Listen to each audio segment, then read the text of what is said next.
सुरक्षित है, लेकिन इस्लामाबाद में भारतीय दूतावास के बाहर पाकिस्तान की जनता प्रदर्शन करती है, तोड़फोड़ करती है, गेट में घुसने का प्रयास करती है।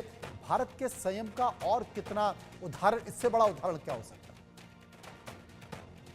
देखिए, हम जैसे बार बार कह रहे हैं कि भारत कुछ बड़ा करने जा रहा है।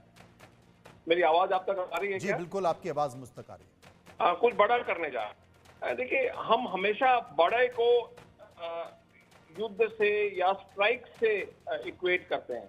वो तो एक ऑप्शन है ही कि बड़ा करने जा रहा है मतलब स्ट्राइक होगा।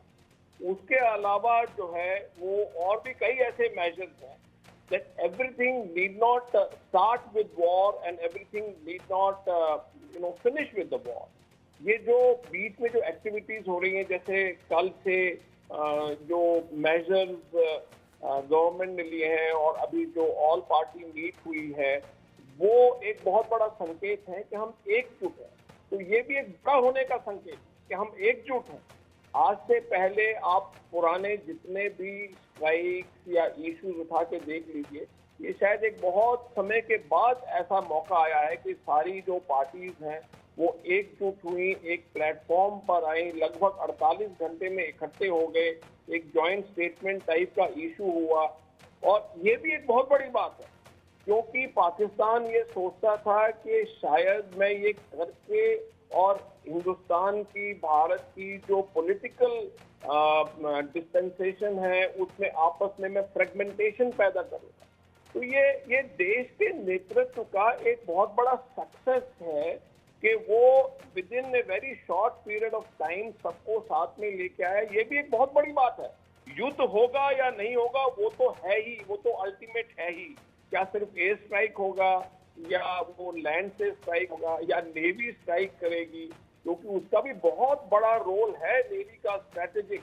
और शायद पाकिस्तान जो है वो अपने उसने जहाज तैयार कर लिए हैं, अपने जो उनके जो वायुसेना के जो उनके जो है एयरफोर्स स्टेशन हैं, लेकिन वो शायद भूल रहा है कि भारत के पास में बहुत सशक्त और अंदर तक मार करने वाली नेवी भी है, जो हम लोग सब शायद भूल जाते हैं। तो वो भी कुछ बड़ा हो सकता है, ऐसी बात नहीं है। उसके अलावा सबसे जो इम्पोर्टेंट, जो बड़ा होने वाला वो ये है कि हम, जैसा आपने बोला, पेशेंस टेस्ट हो रही है। बिल्कुल ये बात नहीं है कि आज ऐसा हुआ और कुछ घंटे में भारत काउंटर स्ट्राइक कर दे। वो ऐसा नहीं हो सकता, ऐसा पॉसिबल नहीं है। वो तो एक बड़ी इमैच्योर जो है वो अप्रोच है।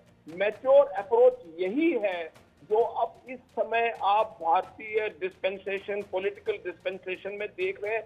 मैं किसी की तारीफ नहीं कर रहा, मैं ये कह रहा हूँ ऐसे ही धीरे धीरे स्केल अप किया जाता है। सबसे बड़ा चैलेंज जो मैं आपको बोलने वाला हूँ ये है कि ये जो पेशेंस आज हम देख रहे हैं, खड़गे साहब और राहुल गांधी जी और AIMIM के जो चीफ साहब वहां खड़े थे, इनको पेशेंस रखना पड़ेगा।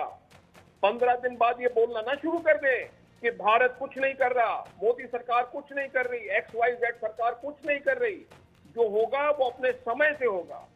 आज तो आप देखिए सारे बड़े सौहार्दपूर्ण में बड़े इमोशनल तरीके से सब खड़े थे, लेकिन यही एकजुटता 15, 20, 25 दिन बाद, 1 महीने बाद रखनी पड़ेगी, क्योंकि हमारा ये हिस्ट्री बताती है, इतिहास बताता है कि 7वें, 8वें, 10वें दिन या तो शीर्ष नेतृत्व जो कि ऑपोजिशन का है या और दूसरे जो निम्न या मध्यम स्तर के नेता है, वो एक तरीके से भड़काना शुरू कर देते हैं कि केंद्र सरकार। बिल्कुल आपने सही कहा, इस बीच राजनीति भी आ जाती है, लेकिन मुझे लगता है कि जो बॉडी लैंग्वेज सर्वदलीय बैठक के बाद विपक्षी नेता और उनकी पार्टियों की दिखाई दी है, वो भारत के साथ है, भारत की सरकार के साथ है, क्योंकि ये एक संकट की घड़ी है और हर भारतीय के अंदर एक गुस्सा है, उबाल है, जो देखा जा रहा है। इस बीच एक और बड़ी खबर आ रही है। वो बड़ी खबर यह है कि पहलगांव हमले के बाद